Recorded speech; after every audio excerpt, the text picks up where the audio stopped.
Good morning friends. ACF 2020 का जो अभी एग्ज़ाम होने वाला है उसके सिलेबस में कुछ बदलाव किए गए थे। सिलेबस में दो नए विषयों को जोड़ा गया है, एक है कृषि विज्ञान और दूसरा है वानिकी विज्ञान।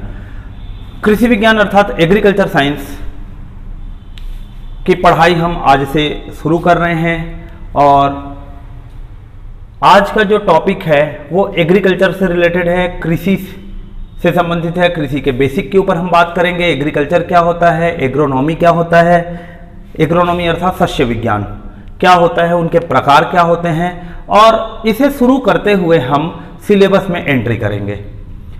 तो सर्वप्रथम जो बात है एग्रीकल्चर को लेकर, कृषि क्या है। एग्रीकल्चर जो है, या इसकी पहले हम भूमिका को थोड़ी समझ लेते हैं। लगभग आज के समय से 7500 ईसा पूर्व के करीब मानव ने फसल उगाने की प्रक्रिया चालू की। फसल उगाने की प्रक्रिया कैसे चालू की? जो भी जमीन है, जमीन की खुदाई किया, जुताई किए और उसके बाद उन्होंने कुछ अनाज के दानों से वो फसल, या हम कह सकते हैं कि एग्रीकल्चर का जो वर्क था उन्होंने शुरू किया। तो फसल उत्पादन जो है मूल रूप से मिट्टी के या मिट्टी की खुदाई या मिट्टी की जुताई से ही संबंधित थी। तो मिट्टी की जुताई करके उन्होंने जिस अनाज को उगाया, तो ये जिस प्रक्रिया से हुआ, यह प्रक्रिया ही कृषि कहलाया। हालांकि जब एग्रीकल्चर के बारे में बात किया गया कि एग्रीकल्चर को यदि हम डिफाइन करते हैं तो कैसे करेंगे करके, तो काफी पहले लोगों ने यही एक पद्धति अपनाई थी कि अनाज है, अनाज के बीज हैं, उन बीज को जमीन में क्या किया, जुताई करके उसमें डाल दिए। डालने के बाद उसमें पानी पड़ रहा है, धूप पड़ रहा है, इसके फल स्वरूप वो धीरे धीरे वो छोटा प्लांट हुआ, छोटे प्लांट से बड़े प्लांट में बदला और उसमें से फिर हमें फल के रूप में या दानों के रूप में अनाज की प्राप्ति हुई।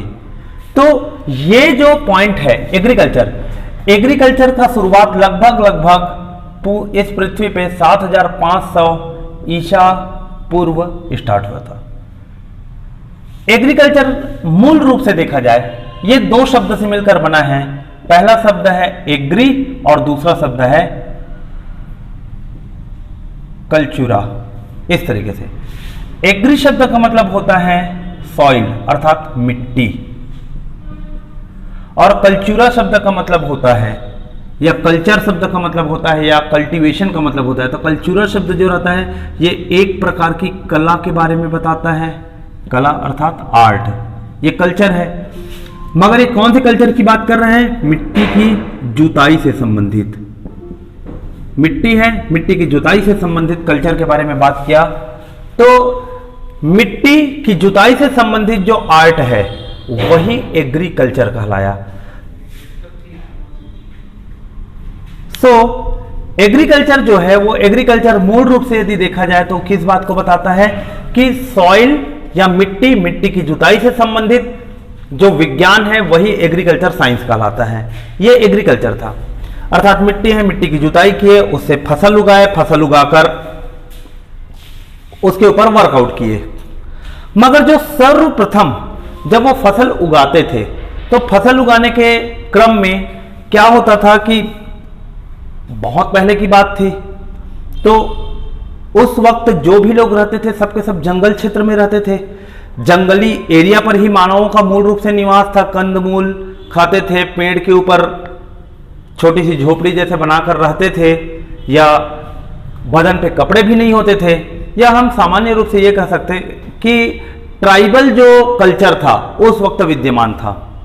मगर वो उस वक्त खेती कैसे करते थे? एक निश्चित जगह, जैसे जंगल के अंदर में कोई एक निश्चित जगह ले लिए, उस जगह के पेड़ की कटाई किए, पेड़ की कटाई करके उस जगह पर 1 वर्ष 2 वर्ष 3 वर्ष तक एक निश्चित फसल लिए, जैसे धान की पैदावार कर रहे हैं। तो वो क्या कर रहे थे कि एक निश्चित फसल, महत्वपूर्ण चीज है, निश्चित फसल किसी क्षेत्र में कुछ वर्ष तक लिए और एक निश्चित समय के बाद उस स्थान पर जब उनको उत्पादकता प्राप्त नहीं हो रही, उत्पादन प्राप्त नहीं हो रहा है, तो वो उस जगह को छोड़कर एक जगह पर वो ले रहे थे निश्चित फसल, और इस जगह पर 2 वर्ष 3 वर्ष 4 वर्ष या 1 वर्ष ही फसल लिए, और फसल लेने के पश्चात इस जगह, ये जो पॉइंट है, इस पॉइंट पर क्या हुआ, इस जगह के उत्पादकता या उर्वरता में कमी आई। तो कमी आने के पश्चात उन लोगों ने इस जगह को क्या किया, चेंज कर लिया और फिर से किसी दूसरे जगह पर गए। इस जगह के जंगल को काटा गया, यहाँ की मिट्टी को समतल करके या उसकी खुदाई करके वहां फिर से उन्होंने क्या किया, खेती किया। तो देखिए, फसल तो निश्चित है, मान लेते हैं इस स्थान पर उन्होंने धान की फसल ली और दूसरे स्थान पर भी जाकर वो क्या कर रहे हैं, धान की फसल ले रहे हैं। तो ये कृषि की एक विधि थी जो सबसे शुरुआत में आई, या एग्रीकल्चर का ये सबसे स्टार्टिंग जो टाइप है वो हम कह सकते हैं कि एक निश्चित फसल को, एक सिंगल जो हम लोगों का क्रॉप है, उसे एक जगह पर लिया गया, कुछ सालों के पश्चात उसका लोकेशन को चेंज कर दिया गया और लोकेशन को बदल के फिर दूसरी जगह चले गए। तो इस स्थिति में हम एक बात को देखते हैं कि फसल निश्चित है, फसल निश्चित है मगर स्थान अनिश्चित हो। तो इस प्रकार का एग्रीकल्चर को झूम कृषि कहते हैं। इंग्लिश में भी झूम ही है, झूमिंग एग्रीकल्चर या झूमिंग पैटर्न जिसको बोला जाता है। तो इसका तात्पर्य यह है कि प्राचीन काल में मानव सभ्यता या मानवों ने क्या किया, निश्चित फसल या निश्चित जो भी फसल है, जैसे धान हमने ले लिया, उसे एक ही स्थान पर किया, 2 वर्ष 3 वर्ष यहाँ तक कल्टीवेशन करने के पश्चात वो अपने स्थान को छोड़ दिए, स्थान को छोड़े। तो इस प्रकार का जो चीज़ हुआ जिसमें फसल तो निश्चित है मगर स्थान जो है अनिश्चित हुआ, इस प्रकार के कृषि को झूम कृषि बोला गया। झूम कृषि वो उस वक्त तक कर सकते थे, कर पा रहे थे। कारण ये था कि मानवों की संख्या कम थी, लिमिटेड थी। उस वक्त जो पॉपुलेशन था, पॉपुलेशन बहुत कम था, और फ्री एरिया की हम बात करें अर्थात पृथ्वी की सतह पर जो जंगली क्षेत्र है या मैदानी क्षेत्र है उसकी मात्रा बहुत अधिक थी, बहुत ज़्यादा थी, इसलिए वो झूम कृषि कर पा रहे थे। समय के साथ साथ धीरे धीरे जनसंख्या में बढ़ोतरी होनी चालू हो गई। जब जनसंख्या में बढ़ोतरी हुई, बढ़ोतरी के पश्चात लोगों की ज़रूरतें बढ़ती गई, लोगों की ज़रूरतें बढ़ती गई तो ऐसा लगा कि अब जगह की कमी हो रही है। पहले जगह इफरात था, अथाह मात्रा में स्पेस या हम कह सकते हैं जगह या जमीन की उपलब्धता थी, इसलिए एक स्थान से दूसरे स्थान तक घूम घूम कर क्या करते थे, अपने पूरी जीवन भर, अपने पूरी जिंदगी भर वो खेती कर लेते थे। ये प्रक्रिया था। मगर अब क्या है कि एक समय में ही जनसंख्या बढ़नी चालू हो गई। तो जनसंख्या बढ़ने के कारण ये ध्यान में आया कि जगह की कमी हो सकती है। तो इसके कारण एक एग्रीकल्चर के जो स्टडी है, इस पैटर्न को थोड़ा सा चेंज किया गया। चेंज ये किया गया कि एग्रीकल्चर के साथ साथ प्रबंधन को भी इसमें जोड़ा गया। तो एग्रीकल्चर के साथ जब प्रबंधन को जोड़ा गया तो कौन से प्रबंधन को जोड़ा गया, भूमि के प्रबंधन को जोड़ा गया। पहले भूमि की उपलब्धता अनंत थी, अर्थात व्यक्ति पूरे जिंदगी भर अलग अलग स्थानों पर खेती कर लेता, फिर भी जगह की कमी नहीं हो सकती थी। मगर जनसंख्या बढ़ने के उपरांत इस चीज के ऊपर ध्यान गया कि हो सकता है कि एक ही स्थान है, उस स्थान का सही तरीके से मैनेजमेंट किया जाए तो उस एक ही स्थान पर कृषि कार्य बहुत अच्छे से किया जा सकता है और व्यक्तियों को अपना स्थान में परिवर्तन करने की आवश्यकता ना हो। तो जब एग्रीकल्चर में फील्ड के मैनेजमेंट को भी जोड़ा गया तब ये एग्रोनॉमी के नाम से जाना गया। तो एग्रोनॉमी जो है वो क्या है, ये तो एग्रीकल्चर के बारे में बात थी। अभी अब जो टॉपिक है वो है एग्रोनॉमी। तो एग्रोनॉमी हिंदी में बोला जाता है इसको सस्य विज्ञान। ये हमारे सिलेबस का एक बहुत ही महत्वपूर्ण हिस्सा है। हालांकि इसके पहले जब आप सिलेबस ओपन करेंगे तो सिलेबस में पहले पारिस्थितिकी के बारे में बात किया गया है, पारिस्थितिक विज्ञान, विज्ञान के लिए उसकी प्रासंगिकता के ऊपर चर्चा किया गया है। मगर चूंकि सब्जेक्ट एग्रीकल्चर का है तो हमने टॉपिक इसीलिए एग्रीकल्चर स्टार्ट किया है, और एग्रीकल्चर के अंदर ही प्रथम जो टॉपिक आता है वो है एग्रोनॉमी, सस्य विज्ञान। तो एग्रोनॉमी भी दो शब्द से मिलकर बना हुआ है, पहला जो है एग्रोस और दूसरा है नोमो। तो एग्रोस का मतलब होता है फील्ड और नोमो का मतलब होता है टू मैनेज,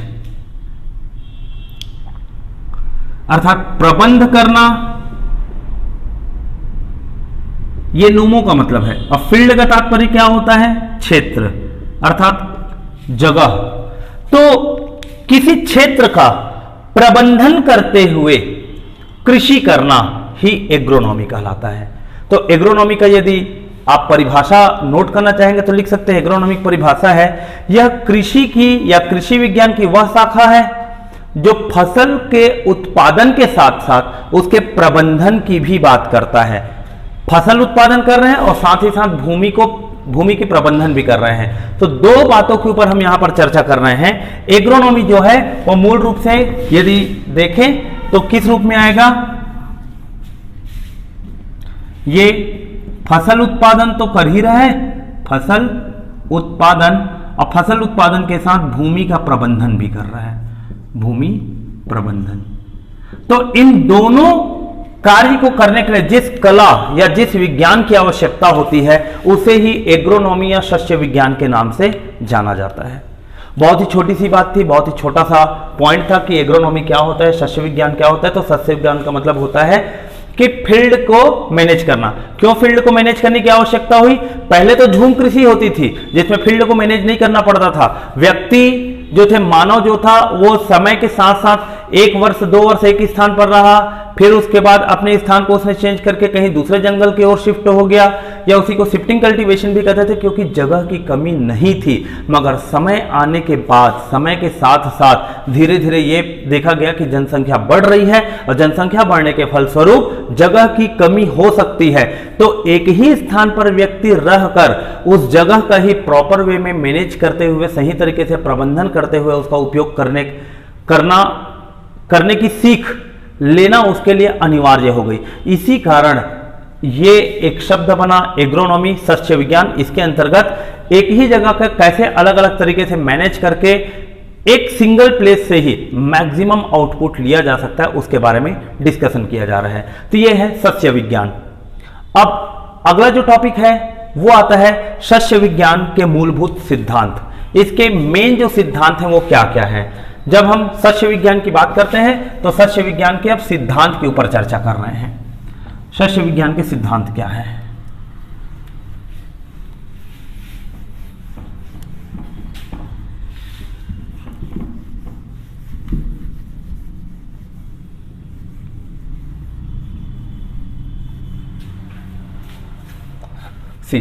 सस्य विज्ञान के जो सिद्धांत है, सिद्धांत को हम पॉइंट वाइज यहां पर नोट करते हैं। सस्य विज्ञान के सिद्धांत, इनके सिद्धांत क्या क्या है? सस्य विज्ञान के सिद्धांत में पहला सिद्धांत है विभिन्न प्रकार के भू परिष्करण क्रियाओं का उचित प्रबंधन और उनका विकास करना।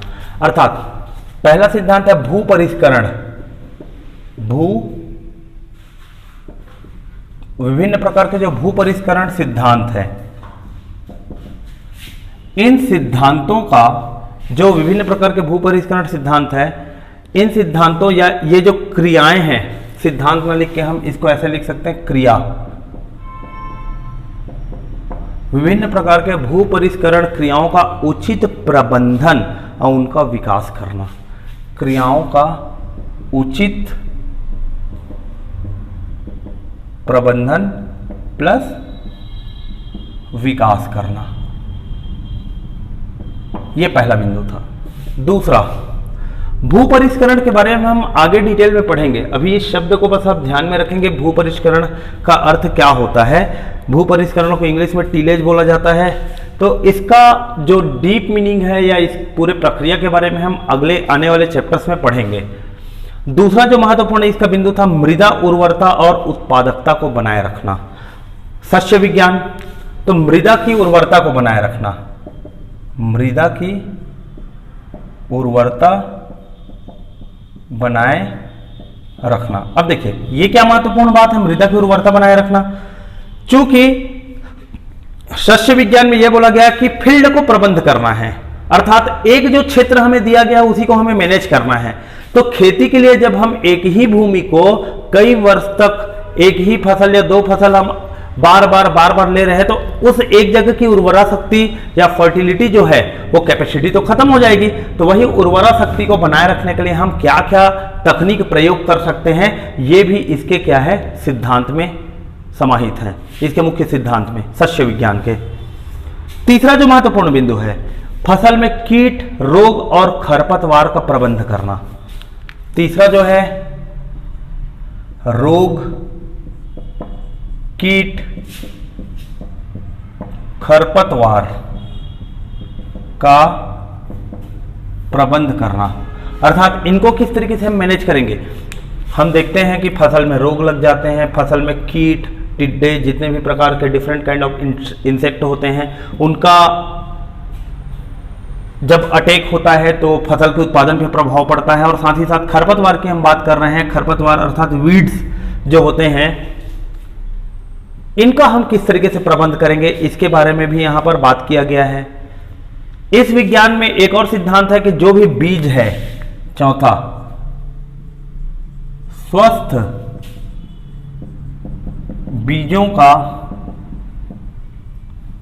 सही तरीके से बुआई,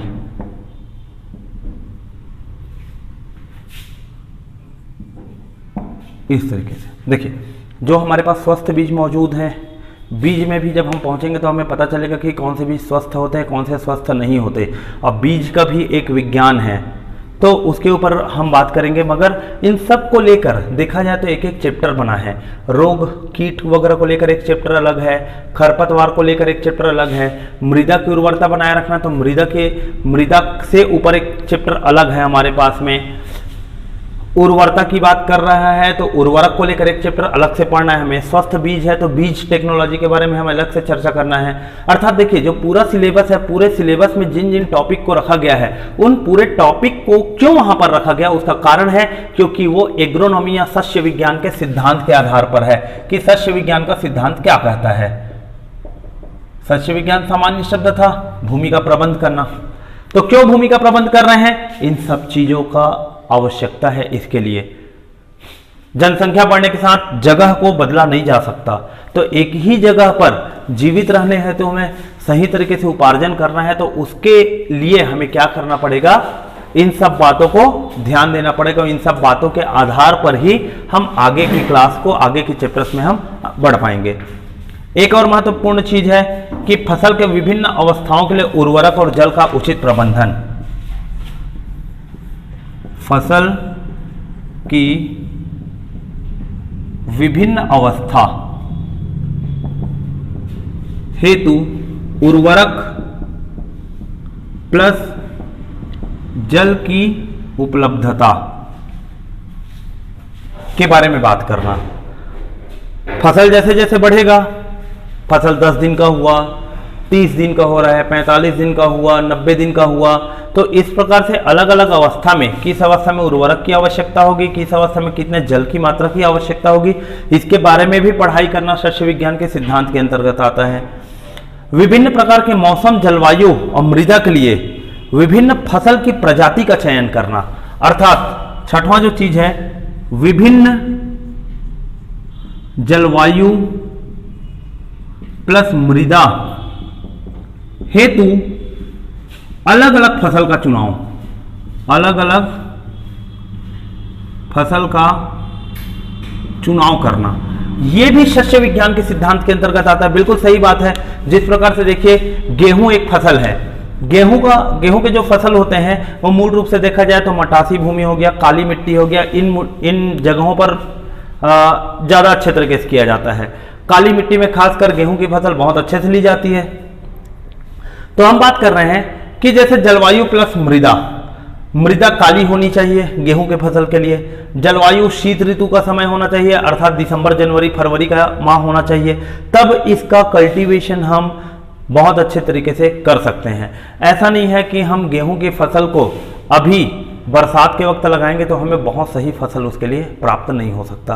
तो सस्य विज्ञान में क्या पढ़ने जा रहे हैं हम यही पढ़ने जा रहे हैं कि किस तरीके से हम एक ही जगह पर इन सभी चीजों का प्रैक्टिस करते हुए बहुत अच्छा प्रोडक्शन ला सकते हैं। तो ये सिद्धांत में इन सबको रखा गया है कि इनके उद्देश्य में रखा गया है कि हमें क्या क्या चीजों को पढ़ना है और क्यों पढ़ना है, उसके कारण बताया गया है। फिर कटाई और हार्वेस्टिंग एंड थ्रेसिंग के बारे में, कटाई और मिसाई के बारे में अगला जो सिद्धांत है, उचित समय पर फसलों की कटाई प्लस मिसाई। कटाई मतलब होता है हार्वेस्टिंग और मिसाई का मतलब होता है थ्रेशिंग। इन दोनों चीज को उचित समय पर करना। और 8वां बिंदु है वैज्ञानिक तरीके से भंडारण करना। वैज्ञानिक तरीके से भंडारण करना, भंडारण के ऊपर भी हमें बात करना है। और 9वां जो उद्देश्य है, यह है प्रतिकूल जलवायु संबंधी परिस्थिति में फसल उत्पादन सुनिश्चित करने हेतु बहुफसली खेती, मिश्रित खेती का प्रयोग करना। अर्थात ये प्रतिकूल परिस्थिति के बारे में बात कर रहे हैं। प्रतिकूल परिस्थिति के लिए मिश्रित खेती, मिश्रित फसल लेने की बात कर रहे हैं। जैसे कि देखिए कई बार क्या होता है कि हम खेत में एक ही फसल लगाते हैं और उन एक फसल में किसी भी कारणवश हो सकता है कुछ रोग आ गया या कीट का अटैक हो गया या खरपतवार बहुत अधिक हो गए। ऐसी स्थिति में एक फसल यदि नुकसान हो गया और हमारे पास यदि मिश्रित फसल हम यूज़ कर रहे हैं तो एक फसल नुकसान होने के बावजूद भी हम दूसरे फसल क्या कर सकते हैं, ले सकते हैं। ये इसके बारे में बात किया गया। ये सस्य विज्ञान के ये सिद्धांत थे। सस्य विज्ञान के सिद्धांत में जो सर्वप्रथम जो चीज आता है कि भू परिष्करण क्रियाओं का उचित प्रबंधन और विकास। तो जो भू परिष्करण जो सिद्धांत है और मृदा की उर्वरता बनाए रखना, इसके लिए पहला टॉपिक जो आता है वो है फसल चक्र या क्रॉप रोटेशन, कि हम मृदा की उर्वरता कैसे बनाए रख सकते हैं। ये तो वैज्ञानिक और मैकेनिकल ये पूरा प्रोसेस है, किस तरीके से हम जमीन की खुदाई करेंगे, किस तरीके से जुताई करेंगे, मशीन से रिलेटेड वर्क है। मगर ये जो पॉइंट है ये बुआई के से संबंधित बातों के लिए है कि मृदा की उर्वरता सही तरीके से बनाकर रखना है, मृदा की क्वालिटी को या मिट्टी की क्वालिटी को बहुत अच्छे से बनाकर रखना है। तो उसके लिए हमें क्रॉप रोटेशन की आवश्यकता होगी। तो क्रॉप रोटेशन क्या होता है? क्रॉप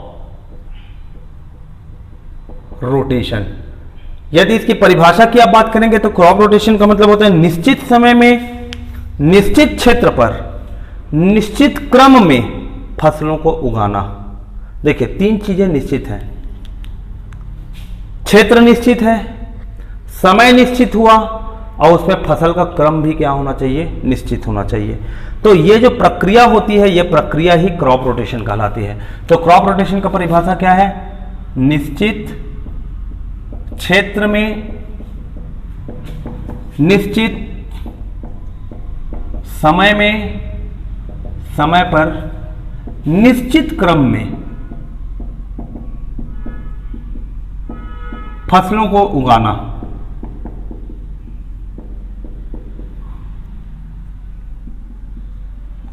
यह प्रक्रिया, यह प्रैक्टिस ही क्रॉप रोटेशन कहलाता है। जैसे कि देखिए धान हम उगाते हैं, धान के तुरंत बाद हमने गेहूं उगाया, गेहूं के बाद फिर से हमने धान उगाया, धान के बाद फिर से हमने गेहूं उगाया, ये क्रॉप रोटेशन कहलाया। अर्थात एक निश्चित समय हो गया, एक वर्ष का समय, उस एक वर्ष के समय में हमने वो निश्चित समय हो गया एक वर्ष, निश्चित क्षेत्र हमारे पास एक खेत दे दिया गया है 1 एकड़ का, उसमें निश्चित क्रम में अर्थात धान के बाद गेहूं, फिर धान के बाद गेहूं, फिर धान के बाद गेहूं, इस तरीके से क्रम को न बदलते हुए हम जब इस प्रकार से खेती करते हैं तो यही प्रक्रिया हमारा क्रॉप रोटेशन कहलाता है या फसल चक्र कहलाता है। हिंदी में हम इसे फसल चक्र के नाम से जानते हैं, फसल चक्र। अब फसल चक्र जो होता है क्रॉप रोटेशन, तो क्रॉप रोटेशन का सिद्धांत क्या है, मतलब क्रॉप रोटेशन के लिए मूल बिंदु क्या क्या होंगे। तो फसल चक्र के मूल सिद्धांत क्या है? पहला सिद्धांत होता है फसल चक्र के लिए, अधिक जल मांग वाली फसल के बाद कम जल मांग वाली फसल उगाना। अर्थात जैसे देखिए, मैं यहां पर पहला फसल लिख रहा हूं, ये दूसरा फसल लिख रहा हूं, और इस स्थान पर हम इनके उदाहरण की बात कर रहे हैं। जैसे अधिक जल मांग वाली फसल है इस स्थान पर, ऐसी फसल जिसके लिए हमें जल की आवश्यकता अधिक होती है। तो इसके बाद में हम कम जल की मांग वाली फसल यदि हम उत्पादित करते हैं तो ये बहुत ही अच्छा फसल चक्र होगा। तो उदाहरण क्या है, अधिक जल मांग के साथ कम जल वाला, इसके उदाहरण है जैसे धान के बाद चना उगाना, धान के उपरांत चना। जैसे धान जो है अधिक जल मांग वाली फसल है, तो इसके तुरंत बाद जब फसल चक्र की हम बात करेंगे तो कम जल मांग वाले में हम किसका उपयोग करेंगे, चना फसल का उपयोग करेंगे। तो धान और चना एक फसल चक्र हो गए, एक मतलब धान के बाद चना, चना के बाद फिर से धान, फिर उसके बाद चना। तो ये कंटिन्यू साइक्लिक ये जो प्रोसेस है चलते रहेगा, तो ये हमारा एक क्या कहलाएगा, एक फसल चक्र हुआ।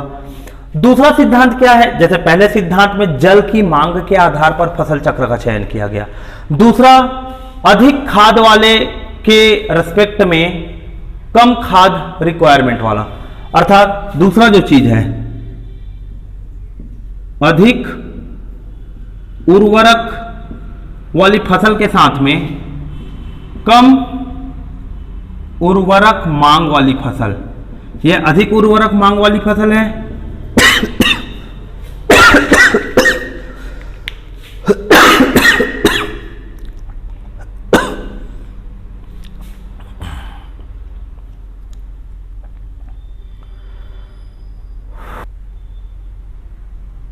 तो हम बात कर रहे थे अधिक उर्वरक मांग वाली फसल के साथ कम उर्वरक मांग वाली फसल यदि हम लगाते हैं तो भी एक फसल चक्र होगा। ये फसल चक्र का उदाहरण जो है वो क्या है, हम लोग का आलू के साथ मूंग, इसका उदाहरण है आलू के साथ मूंग। ये पूछा जा सकता है बिल्कुल, इस प्रकार के जो प्रश्न है। तीसरा है गहरी जड़ वाली फसल के बाद उथली जड़ वाली फसल। तीसरा जो महत्वपूर्ण जो बात है, गहरी जड़ वाली फसल के साथ उथला या उथला जड़ वाली फसल। अर्थात ऐसे फसल जिनके जड़ गहरे हों, तो क्रॉप रोटेशन में हम पहले फसल में यदि हमने गहरे जड़ वाले फसल को लगाया तो दूसरे फसल में हम किसे लगाएंगे, उथले जड़ वाले फसल को। जैसे कपास के साथ मेथी, इसका उदाहरण है हमारा कपास के साथ मेथी। इसी प्रकार चौथा जो है अधिक, जैसे फलीदार फसल के बाद बिना फलीदार फसल, अरहर के साथ गेहूं। चौथा जो है फलीदार फसल के साथ बिना फलीदार वाली फसल, बिना फलीदार वाली फसल। फलीदार फसल जो है वो कौन सा रहता है हम लोगों का, अरहर। बिना फलीदार कौन सा हो गया, गेहूं। अरहर के साथ गेहूं। तो ये जो है ये कुछ ऐसे सिद्धांत हैं। किन बातों को लेकर ये सिद्धांत लाया गया है, फसल चक्र को लेकर। फसल चक्र क्यों करना पड़ रहा है हमें, क्योंकि सस्य विज्ञान ये कहता है कि एक ही जमीन पर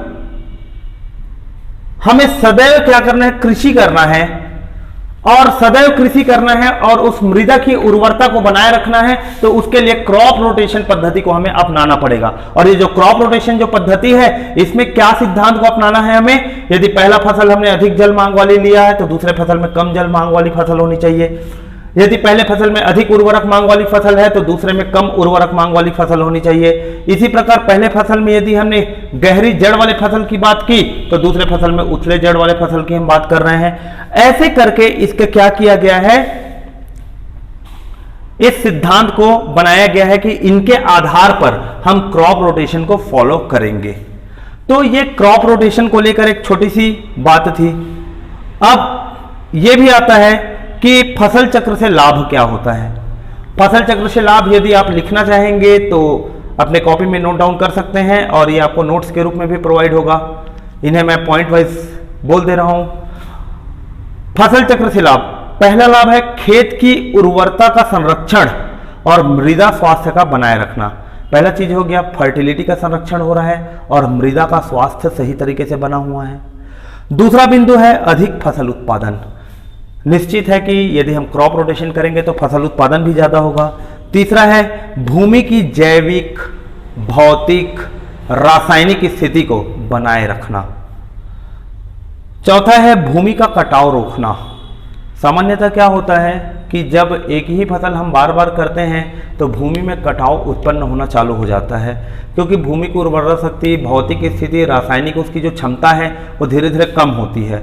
कम होने पर थोड़ा सा भी बारिश का पानी आया, बहुत तेज हवा का झोंका आया तो वायु की गति या पानी का बहाव जो है वो जमीन के ऊपरी सतह के जो मिट्टी के कण होते हैं उनको उड़ाकर ले जा सकता है और इससे कटाव आने की समस्या उत्पन्न हो जाती है।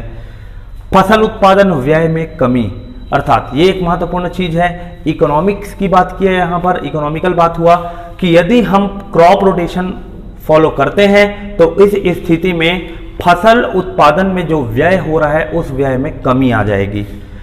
फिर है उपलब्ध संसाधनों का क्षमतापूर्ण प्रयोग।